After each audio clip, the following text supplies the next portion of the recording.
प्रायोजक है दगरू सेठ jewellers, GM road near radio station. Darbhanga के नगर पुलिस अधीक्षक के कार्यालय में लगा जनता दरबार। जिले के कई थाना क्षेत्र से पहुंचे फरियादी। दरभंगा के नगर पुलिस अधीक्षक के लहरियासराय में स्थित कार्यालय में जनता दरबार का आयोजन किया गया है। नगर पुलिस अधीक्षक सागर कुमार के नेतृत्व में कई फरियादी पहुंचे थे, जो जिले के कई थाना क्षेत्र से आए हुए थे, जिसमें खासकर जमीनी विवाद को लेकर मारपीट, पति प्रताड़ना, दहेज प्रताड़ना इत्यादि बातों की समस्याओं को लेकर फरियादी पहुंचे थे। तो वहीं नगर पुलिस अधीक्षक के कार्यालय में पहुंचे हुए कई फरियादियों से बात की गई तो उन्होंने कहा कि हम लोग की बातें अब थाना नहीं सुनता है, इसलिए हम लोगों को अब वरीय अधिकारियों के पास आना पड़ता है। और आज हम लोग नगर पुलिस अधीक्षक सागर कुमार के कार्यालय में आए हुए हैं ताकि ये हम लोगों की फरियाद सुने और हम लोगों को न्याय दिलाए। मतलब डीएम साहब आदेश दिलखिन 4 दू जमीन खाली करबे के लिए आ थाना मतलब एक दिन गेलखिन आ झूठे के हो हल्ला क के चल लेलखिन। वही जमीन है। क्या चाह रहे थे? वही चाहता है कब्जा करेंगे। दूसरा कब्जा किया हुआ है। हाँ, बलदेव सदा सर बलदेव सदा रहना चाहते हैं, रहते हैं, बार बार मारता है, पिटता है, दारू पीता है, गांजा पीता है, भांग खाता है। कौन लोग खाता है? पति। आपके साथ मारपीट भी किया जाता है? जी। कौन लोग मारपीट करते हैं? पति करता है, नौने सब करता है, सास किस लिए ससुर। मारपीट जो किया जा रहा है आपके साथ, किस लिए किया जा रहा है? वो लोग कहता कि इनको नहीं रहने दीजिए, वो दूसरे लड़की के मामला में है, चक्कर में रहता है, इसीलिए नहीं रहने देता हूँ। अभी आप कहाँ रह रहे हैं? अभी मायके में रहते हैं। कितने दिन से? 1 महीना से रहते हैं। अच्छा, आपका कितना बाल बच्चा है? 3 हुआ है। तो वो बाल बच्चा कहाँ रह रहा है? यही 2 है। साथे में रख रहे हैं? जी, बेटी ससुराल है। कब से ये मारपीट किया जा रहा है आपको? कितने दिन से? 2005 से शादी हुआ, वही बार बार ले जाता है पर पंचायती करवा कर, वही गलती करता है, वही मारपीट करके आखिर ले क्या जाता है। दिक्कत है? कुछ डिमांड, दहेज प्रताड़ना किया जाता है, कुछ डिमांड किया जाता है, क्या मामला है? वो बार बार पैसा मांगते रहता है क्या? कि तुम 1 लाख रुपया लाओ माई से मांग के तब रहने देंगे, नहीं तो नहीं रहने देंगे। उसको बहनों सबसे ये बोलता है, जो पैसा नहीं देगा ना तो तुम रखो नहीं, तुमको हम दूसरा शादी कर देते हैं। इस बीच दरबार में क्या चाह रहे हैं आप? चाहते हैं ये कि हम लोग का स्थिर रहने देने के लिए। पति क्या अच्छा। रहना चाह रहे हैं? जी, अच्छा से जीने दीजिए, हमको जीना हराम कर दिया। कहाँ, कौन सा थाना क्षेत्र में आपका ससुराल है? मब्बी थाना। अच्छा, पति का नाम? राम बाबू राम। अच्छा, आपका मायके कहाँ हुआ? गंज कबीर चक। दरभंगा ही के हैं? जी। आपका क्या नाम है? अंजलि देवी। दरभंगा नगर निगम के प्रथम उप महापौर रहे एहसानुल हक का हृदय गति रुक जाने की वजह से हुआ निधन। शहर में फैली शोक की लहर। दरभंगा नगर निगम के प्रथम उप महापौर रहे एहसानुल हक का निधन हृदय गति रुक जाने की वजह से हो गया। जैसे ही इसकी खबर शहर के लोगों के बीच में फैली तो शोक की लहर दौड़ पड़ी। तो वहीं उनके पार्थिव शरीर के दर्शन करने को लेकर उनके आवास मिर्जा हयात मोहल्ले में कई लोग पहुंचे, जहां उनके पार्थिव शरीर का दर्शन किया। वहीं उनके आवास पर दरभंगा नगर निगम की वर्तमान महापौर अंजुमन आरा, उप महापौर नाजिया हसन, शिक्षाविद के रूप में सीएम कॉलेज के प्राचार्य डॉक्टर मुश्ताक अहमद भी पहुंचे, जहां उन्होंने उनके बीते दिनों की चर्चा की और कहा कि वे ऐसे उप महापौर रहे हैं जो दरभंगा के विकास के लिए हर क्षण कुछ न कुछ काम करते रहे हैं। इसके अलावा उन्होंने कई बातों की जानकारी दी। आइए सीधे सुनाते हैं क्या कुछ कहते हैं मौके पर पहुंचे लोग। जनाब एहसानुल हक साहब मरहूम हम लोग के तालिब इल्मी के ज़माने से ही, क्योंकि वो हम लोग से बहुत सीनियर थे।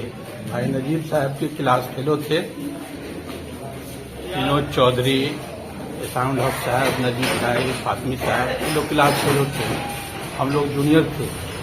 तालिब इल्मी के ज़माने से ही जो एक लीडरशिप होती है उसके तई वो बहुत संजीदा रहते थे।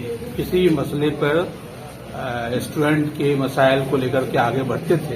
यही वजह है कि बाद में वो दरभंगा के वो पहले नोटिफाइड डिप्टी मेयर बने और पूरी जिंदगी उन्होंने समाजी सरोकार में गुजार दी। कोई भी सियासी जमात हो, एहसान साहब हमेशा फाल रहे, मुतहरिक रहे, कौमी जज्बे के साथ काम करते रहे। हम लोगों को बहुत अजीज रखते थे।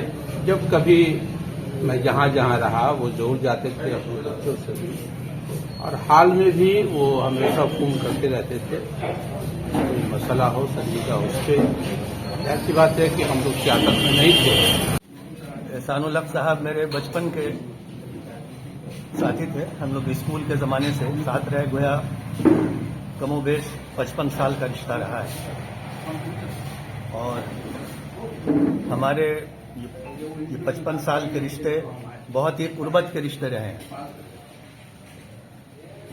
एहसान साहब अपनी सरगर्मियों की वजह से समाजी सतह पर उन्होंने बहुत जल्द अपनी पहचान बनाई और शहर में उनकी एक हैसियत मानी जाती थी। मैं समाजी तौर पर उनके इंतकाल को एक बड़ा खसारा समझता हूं, समाज के लिए भी, और एक दोस्त के चले जाने से मैं भी अब ज़ाती मेरा ये खसारा है। मैं दुआगो हूं कि अल्लाह रहम फरमाए और उनको जन्नतुल फिरदौस में आला मुकाम अता फरमाए।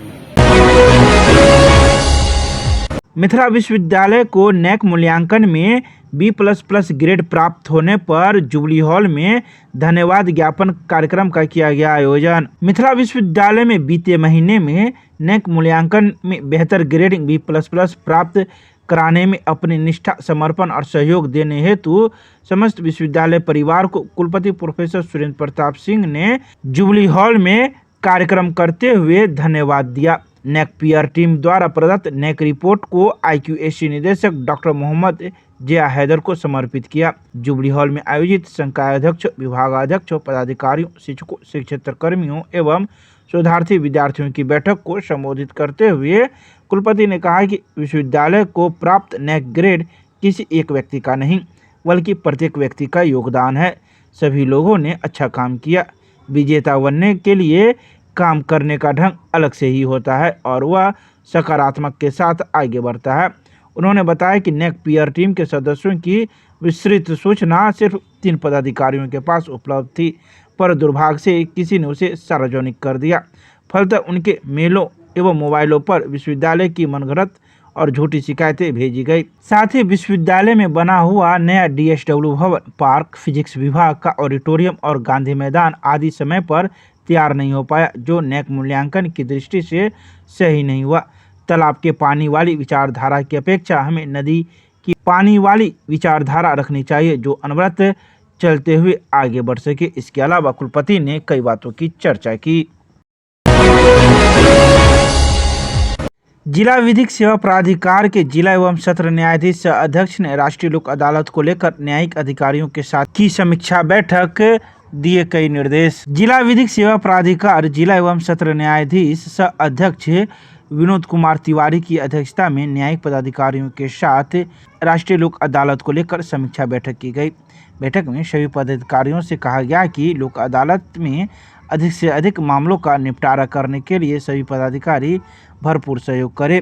उन्होंने कहा कि सभी बेंचों पर पिछले लोक अदालत की तुलना में 25% अधिक मामलों का निष्पादन होना चाहिए। जरूरत पड़े तो पक्षकारों को आपस में सुलह समझौता करने में सहयोग भी करे। अवर न्यायाधीश जिला विधिक सेवा प्राधिकार सचिव रंजन देव ने कहा कि शनिवार को आयोजित होने वाले राष्ट्रीय लोक अदालत की तैयारी पूरी कर ली गई है। बेंचों का स्थान चयन कर लिया गया है।